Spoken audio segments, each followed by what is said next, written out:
Hello. Mr. President. Hello, good to see you. Thank you so much. Happy Thanksgiving. Thank you. A question about this tragic shooting in Washington, D.C.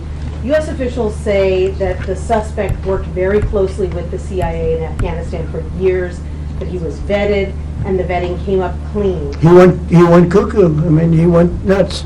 And that happens too. It happens too often with these people. You see them. But look, this is how they come in. This is how they're standing on top of each other, and that's an airplane. There was no vetting or anything. They came in unvetted. And we have a lot of others in this country. We're going to get them out. But they go cuckoo. Something happens to them. Your DOJ IG just reported this year that there was thorough vetting by DHS and by the FBI of these Afghans who were brought into the U.S. So why do you blame the Biden administration? Because they let them in. Did? Are you stupid? Are you a stupid person? Because they came on a plane along with thousands of other people that shouldn't be here, and you're just asking questions because you're a stupid person.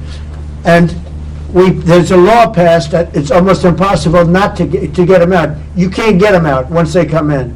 And they came in, and they were unvetted, they were unchecked, there were many of them, and they came in on big planes, and it was disgraceful. And if you look, you'll see there was a law passed. It makes it almost impossible not to let them in, not to certify them, so to speak, once they come in. And they came in, and they shouldn't have come in.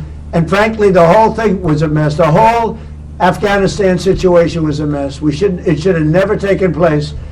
If we're going to go out, and we would have gone out because I had everybody ready to go, we were going to go out with strength and dignity and precision. And we would have left for Bagram, and we would have kept Bagram, by the way, because of its very close relationship to China and where they make their missiles. But when you let the people come in by the thousands and thousands and thousands, they made a terrible mistake. But they were incompetent, yeah. Yeah, Mr. President, thank you for having us here tonight. Have you spoken with Sarah and Andrew's family? And We have a call in a little while, actually, right after this. do you plan to... Well, the family is devastated, as you can imagine. But we have spoken. I mean, my people have spoken with the family. We'll be speaking tonight, tomorrow. You have to give them a little. They just found out about their daughter. You know, you can't just call 2 seconds later. Yeah, of course. It's a very, very tough situation. Obviously, She was so outstanding. I mean, I just heard outstanding in every single way. It's in the early stages, obviously, here, but do you plan to attend Sarah's funeral? I haven't thought about it yet, but it certainly is something I could conceive of. I love West Virginia. You know, I won West Virginia by one of the biggest margins of any president anywhere.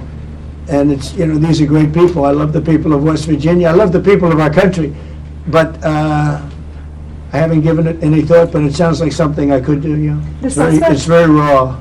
Yeah, of course. The suspect does have a wife and 5 children who live in Washington. Do you plan to deport them? The suspect has? The suspect? Well, we're looking at that right now. We're looking at the whole situation with family. It's a tragic situation. Yeah, Jeff? Mr. President, are there any changes you want to make to improve safety for National Guardsmen who are being sent into these cities? No, just I want to have more. As you know, we're sending 500 more. We had very little crime in Washington now for, you know, many months. Record-setting low crime, and this happened. And I don't know how you put this on the scale of that. This is sort of different. This is a terrorism threat, and this was done because they're so effective. If they weren't effective, you probably wouldn't have had this done. But this was done because the National Guard has been so effective. You know, you went from having a tremendous amount of crime and death, killing, everything else, to having none. And this happened, I assume, because it was so effective. And maybe this man was upset because he couldn't practice crime. Who knows what his motivation was? But what he did was horrible. And you've made changes for Afghanis' ability to apply for asylum. Do you blame all Afghans for this one man's mistake? No, but we've had a lot of problems with Afghans because they had a lot of them coming in on these planes. Again, I show you this picture. We had a lot of them coming in on these planes that are, look at them. There was no checking. They just poured into the plane. And many of these people are criminals. Many of these people are people that shouldn't be here. And many of them have been gotten out. I mean, we've gotten out a lot of the people that, you know, we've taken a lot of them out of here. But many But of them they are here came in. legally, right? Yeah, I know, this deal, sorry, many are wonderful, yeah, No, I'm sure. I said many are here legally, though. What should they think in terms of their prospects? Well, they can't be happy, okay? They can't be happy. Because what's taking place between that, if you look at Somalia, they're taking over Minnesota, and we got a lot of problems with the gangs, with all of the things taking place in Minnesota. We have an incompetent governor, a dope. We have a dope governor. They can't be happy about what's going on. And if you talk about the Afghans, there's a problem because so many bad ones came in on the planes. They just walked in. Whoever the strongest people were physically in a way, but whoever the strongest, they got on the planes. There was no checking. They just swamped the planes. They took off. We had no idea who they were. Yeah, do you want to ask a question behind? Me? Hi, sir. Happy Sure, Thanksgiving. hi.